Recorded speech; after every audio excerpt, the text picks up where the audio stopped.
Nasa isang maliit at liblib na isla sa baybayin ng Scotland ang mundo. Si Michael Mason at namumuhay mag-isa kasama ang aso. Tahimik at payak. Ang mundo ay umiikot lamang sa maliit na bahay, parola at boathouse. Upang mabuhay, tumatanggap siya ng mga supply mula kay Jessie at sa tiyuhin nito na, lingid sa kaalaman ni Jessie, ay dating nakasama ni Mason sa serbisyo. Mula sa kanyang bahay, pinagmamasdan ni Mason ang kanilang pagdating. Sumasagwan si Jessie papunta sa pampang ng isla at dinadala ang isang kahon ng mga supply patungo sa boathouse. Bago siya umalis, nagiiwan siya ng isang maliit na kahon, isang regalo para kay Mason. Pagkatapos, bumabalik si Jessie sa bangka ng kanyang tiyuhin habang pinapanood lamang sila ni Mason. Nang makaalis na ang dalawa, bumaba siya sa boathouse upang kunin ang kahon ng mga supply. Nakita niya ang kahon ng regalo, ngunit iniwan niya ito roon dahil ayaw niyang mapalapit kanino man. Sa mga sumunod na araw, namuhay si Mason sa tahimik na pagninilay. Umiinom, naglalakad kasama ang kanyang aso, naglalaro ng chess mag-isa at natutulog. Pagkalipas ng ilang araw, pumunta si Jessie at ang kanyang tiyuhin sa isla ni Mason upang maghatid ng mga supply sa gitna ng napakalakas na bagyo. Sinabihan siya ng kanyang tiyuhin na ibaba agad ang mga dala at bumalik kaagad dahil lalo pang lumalakas ang unos. Pagdating niya sa pampang, dinala niya ang mga supply sa pintuan ni Mason at malakas itong kinatok. Pagbukas niya, iniabot niya ang mga supply at sinubukan ding ibigay ang regalong iniwan ni Bang para sa kanya. Karaniwan nagsasabi ng salamat ang mga tao. Ngulit sinabi ni Mason na wag aakyat muli sa pintuan niya. Habang isinasara niya ang pinto, hinarang ng paa ni Bang at sinabing hindi natatakot kay Mason, pero tuluyan pa rin niyang isinara ang pinto. Dahil sa pagharap kay Mason, naubos ang oras at lalo pang sumama ang panahon. Hinahampas ng malalakas na alon ng bangka ng tiyuhin habang pilit niyang pinananatili sa pwesto para hintaying makabalik. Sumakay sa bangka, ngunit agad itong inalimpuyo ng malakas na agos. Hindi nagtagal, tumaob ang bangka. Napansin ni Mason mula sa labas, kaya agad siyang kumilos. Pumunta siya sa boathouse, inilunsa ng bangkang may makina at nagsimulang maghanap. Napilitang sumisid sa dagat at nakitang naipit sa mga lubid ng bangka ng tiyuhin. Matapos niya iyon makalaya, sumisid pa siya ng mas malalim at nakitang tiyuhin na nalunod, naipit sa loob ng kabina ng bangka. Wala na siyang magawa para iligtas siya, kaya umahon siya kasama niya at dinala pabalik sa isla. Kinabukasan, nagising si Jessie na may pasa at impeksyon ang kanyang bukong-bukong. Sinabi ni Mason na kailangan munang manatili dito ng ilang araw para gumaling. Nang tanungin tungkol sa tiyuhin, napilitan siyang sabihing nalunod dito at labis na dunurog sa balitang iyon.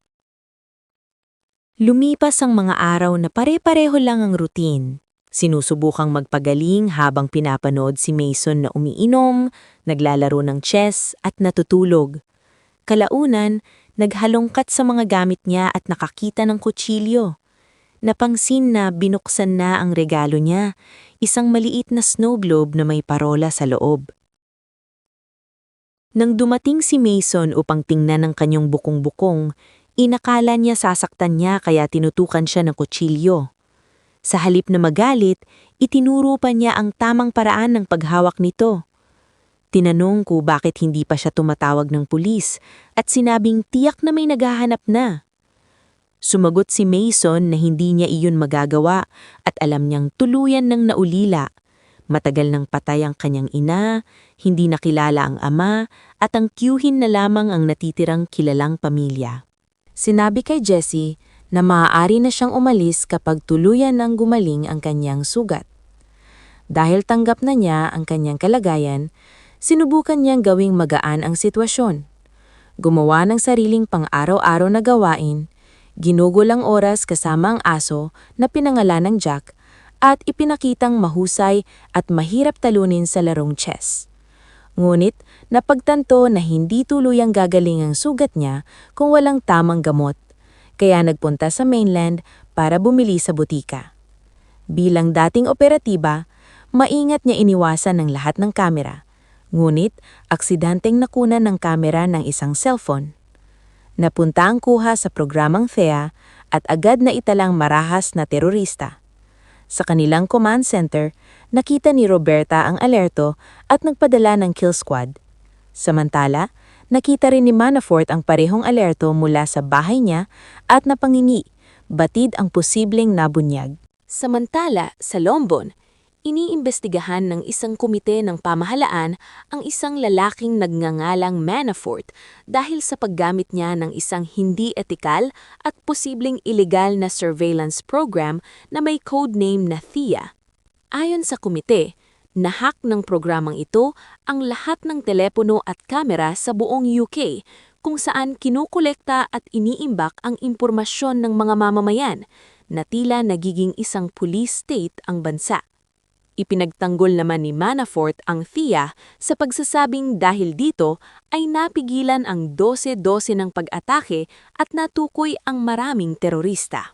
Pagkatapos ng pagdinig, nakipagkita sa punong ministro at pinag-usapan kung paano naging malaking abala sa pamahalaan ang mga epekto ng programang THEA. Matapos patayin ang mga recording equipment sa opisina, inalok niya ang isang kasunduan. Sa harap ng publiko, tatanggalin sa pwesto si Arthur para maipakitang may pananagutan ang gobyerno at papalitan ng alaga na si Roberta. Kapalit nito, papayagan si Manafort na bumalik sa mga anino at patuloy na pamahalaan ang kanyang mga tauhan at ang programang THEA ayon sa kanyang kagustuhan. Pumayag si Manafort at binati siya ng punong ministro sa kanyang pagreretiro. Bumalik ng gabing iyon dala ang gamot, pero narinig ang tunog ng bangka sa malayo. Sinabihan si Jessie na magtago sa banyo habang iniisip kung paano haharapin ang sitwasyon. Dumating ang 6 na armadong lalaki sa dalang pasigan. Pagpihit ng isang switch, bumagsak ang isang lambat sa isa sa kanila at kinaladkad ito sa dagat, malamang na nalunod. Pagkatapos, binuksan ni Mason ang mga ilaw na nakasilaw sa mga kalaban at naging walang silbi ang kanilang night vision. Ibinagsak niya ang isang malaking bato sa isa pa. Sa pangatlo, binasag niya ang isang lampara sa katawan nito at pinaputukan ng flare gun, dahilan upang ito'y masunog ng buhay. Ang ika-4 naman ay sinaksak niya sa leeg at itinulak pababa ng bangin. Habang nakikipaglaban si Mason sa mga tauhan, natagpuan ng sundalo si Jessie sa banyo at kinaladkad palabas patungo sa dalang pasigan. Napatay ni Mason ang ika-5 lalaki sa boathouse sa pamamagitan ng pagtuhog dito sa kawit at pagkuha ng baril nito. Nang makita niyang kinakaladkad si Jessie papunta sa bangka, binaril niya at napatay ang huling lalaki. Matapos kumuha ng ilang supply at matuklasang napatay ang kanyang aso, tumawag si Mason sa isang kaibigan at sinabing siya ay tumatakas na may kasamang pabigat at nangangailangan ng tulong. Pagkatapos noon, umalis sina Mason at Jessie sa isla. Pagbalik sa MI6 at matuklasang patay na ang buong kupunan, labis na nabigla si Roberta at napatanong sa sarili kung sino nga ba talaga si Mason.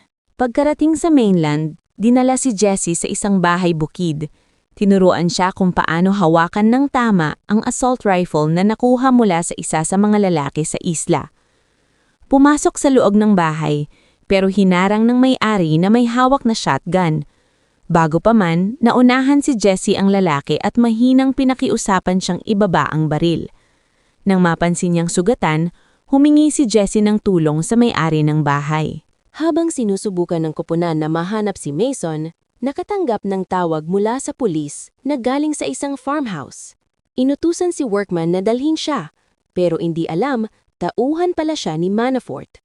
Mula sa bahay, nakipag-ugnayan si Manafort kay Workman at nagbigay ng bagong utos na sumalungat sa nauna.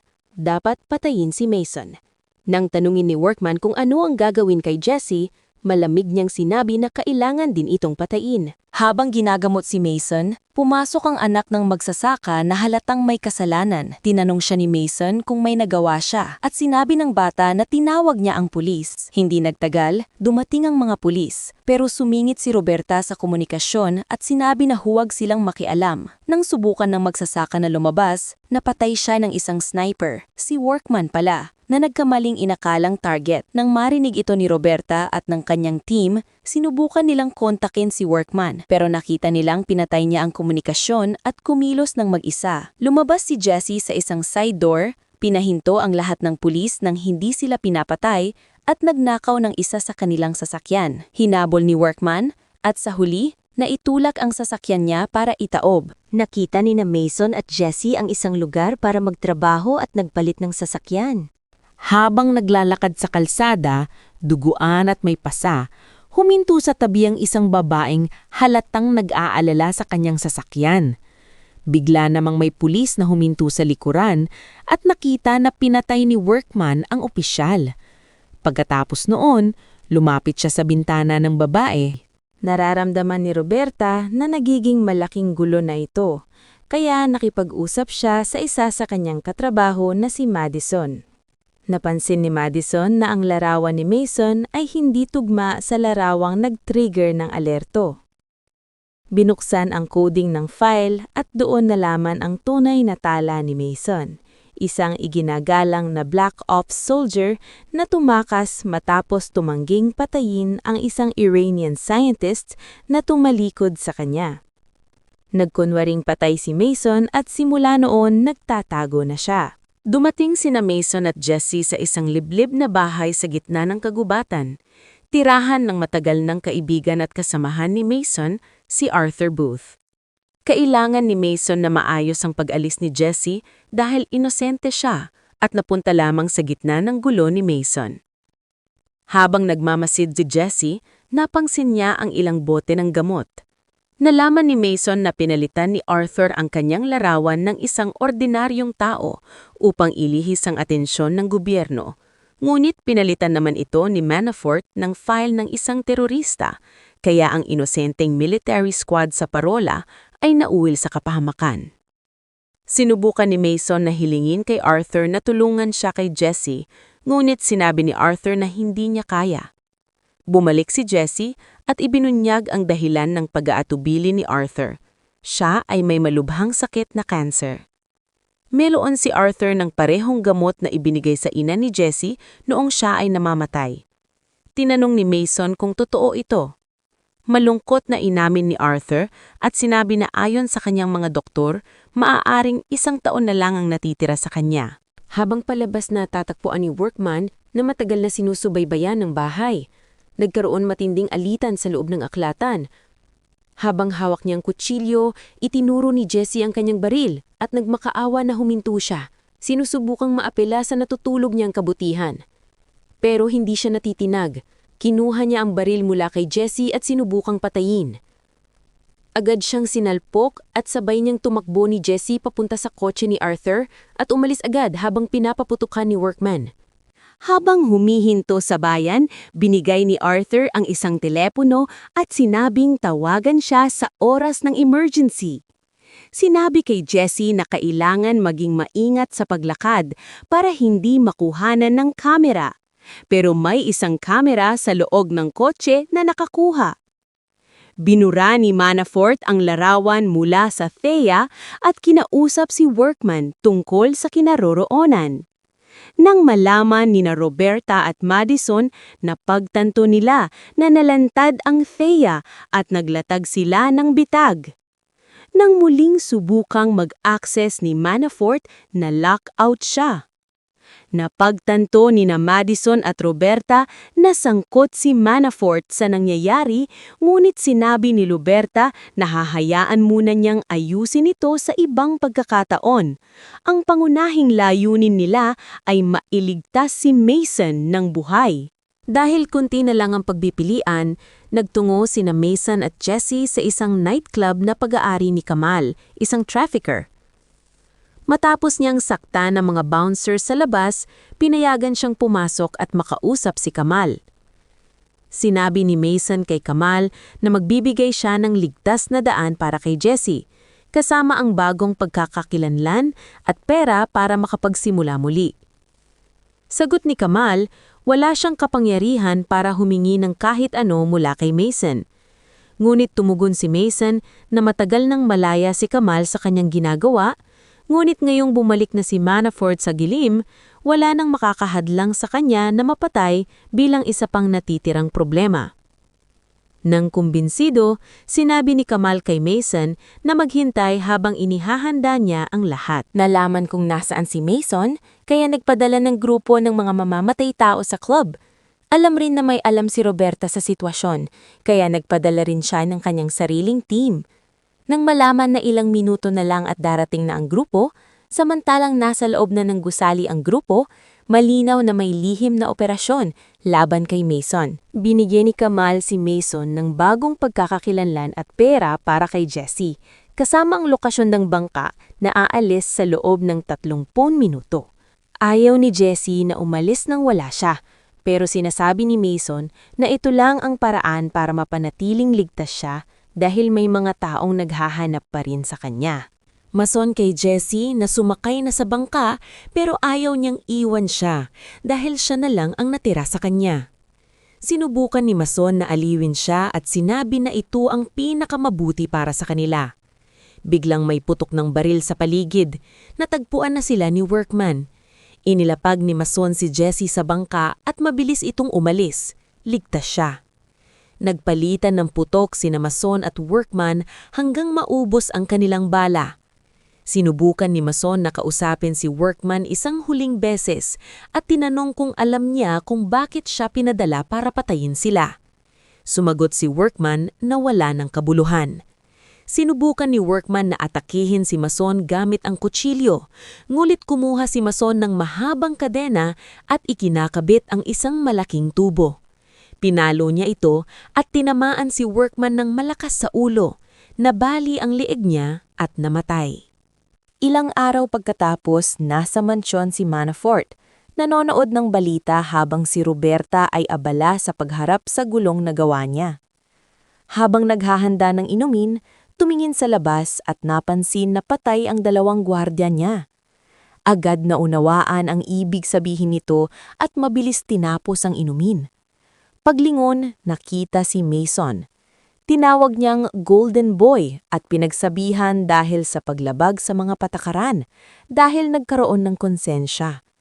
Sinabi niya na ang lalaking dapat patayin ay inosente.